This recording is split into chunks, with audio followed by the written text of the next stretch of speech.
So let me ask you this, and this is something you and I were texting about last week, is how can you tell the difference between the bullshit noise and the toxicity that's always out there compared to, oh, that's an opinion that is worthy of my attention. But I just want to look at and look at this for a second. Like, how do you differentiate the two? It's difficult, right? You got to try to be objective, and you got to try to be unemotional when you read something that someone's writing.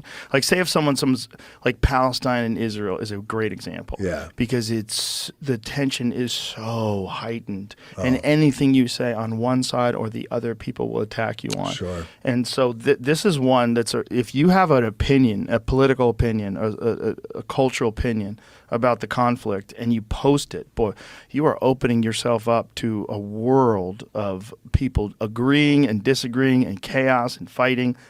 And some of those people are going to have points that make sense. Like, say if you are 100% pro-Palestine and you read something about Hamas and you read something and go, wow, that's fucking terrible. You know, you have to be willing to say, oh, there's both things. There's the fact that they live in what's essentially an open-air prison is fucking terrible. Also, the people that are ruling them are terrorists. That's terrible too. Like, you can't ignore any aspect. This is a complicated thing. What some of the Israeli soldiers have done, some evil things to Palestine. There's videos of them shooting people. Also, what Hamas did is fucking insanely evil. Like, what has to be done to fix that?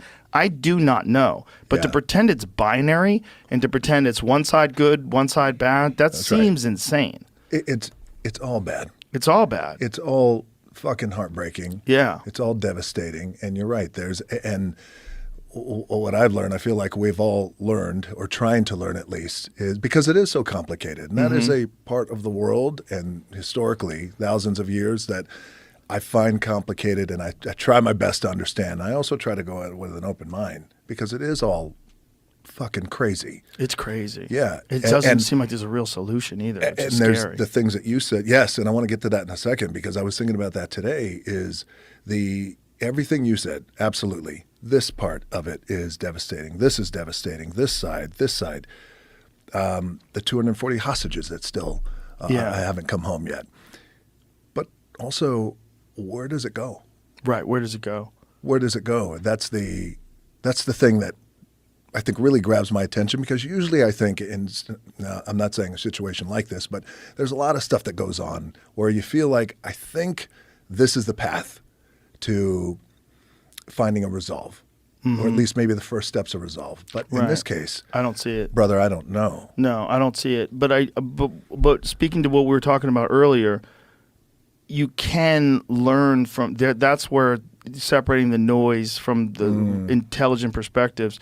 I've read some very intelligent perspectives where people give you a detailed history and the conflict of the region, and you realize, like, oh, this is like incredibly complicated. And to have a binary viewpoint or a very black or white viewpoint is dangerous. It's not. Yes. It's not, and it's so easy for people to do. People love to do that. They love to other people. It's a natural human trait. It's a tribal trait that we have.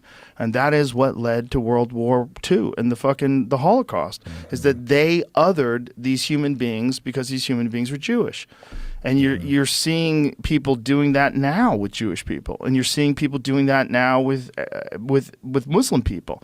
There's people that are angry at all Muslim people because of what Hamas did. All of it's crazy. And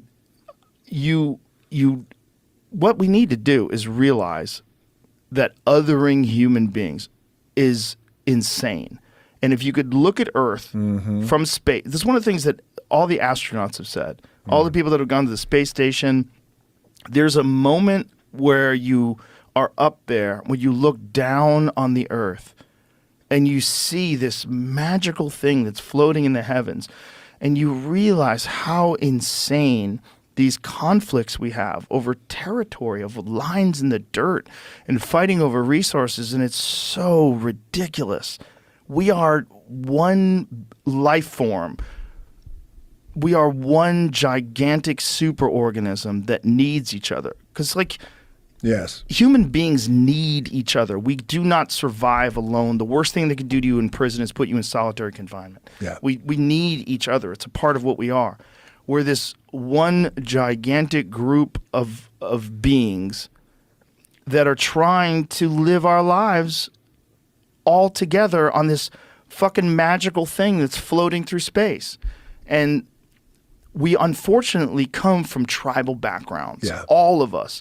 We evolved in these small groups of hunter-gatherers thousands and thousands of years ago, and we carry that DNA still. We carry that fiercely loyal tribal DNA that allows us to look at people that aren't a part of us as something less than us. Mm-hmm. And we've got to other them. Yeah, and what I'm hoping is that as technology allows people to communicate far more freely and to translate languages more freely, and where information is going to get exchanged more freely, and it takes long time for this to happen. Yeah. But we'll eventually understand each other to the point where that's way more difficult to happen. Because it's so easy for it to happen if you don't speak their language, you don't follow their religion, they're bad, you're good, and then you're othering people. That's right. And we got to stop that. That's a fucking insanely ridiculous thing that's being done by world leaders. They gather people together against other people that you don't even fucking know. You don't even know. It's one thing if you have a conflict with an actual human being that's like doing something to you. Yeah, right. But this is like you don't even know these people. And these world leaders have told you that somehow or another these people are bad and you're good and we got to go over there and fuck them up. Like, we're still doing that? Like, that's insane. It's insane that human beings are still doing that. And I'm hoping that as we get to know each other more through technology and through what has become the most connecting innovation, the most connecting technology ever, which is the internet. Time, yes. I'm hoping that's going to continue to evolve and connect people further and further. The problem is if it along the way it can get co-opted by governments and it can get controlled and censored, and that's the enemy. That's the enemy of all truth. That's what we can't have. We can't have that. Yes. We need to fucking ride this out and let this thing write itself out and figure out the right way to live. But it's definitely not through war. I feel like I agree with you on that. And my hope was, in the spirit and vein of what you were saying, is that riding it out, getting more information, being open to difference of opinion. Here's how I feel. How do you feel? But tell me, truly tell me a little bit more just so I can understand it. But even in that, the spirit of that, I feel like you get so much more out of that and so much benefit. But I feel like you were saying, things got to get recalibrated, man. Yeah. And I don't know, especially over there, I don't know what the end game is there. So, I don't either. But I agree with you. Yeah.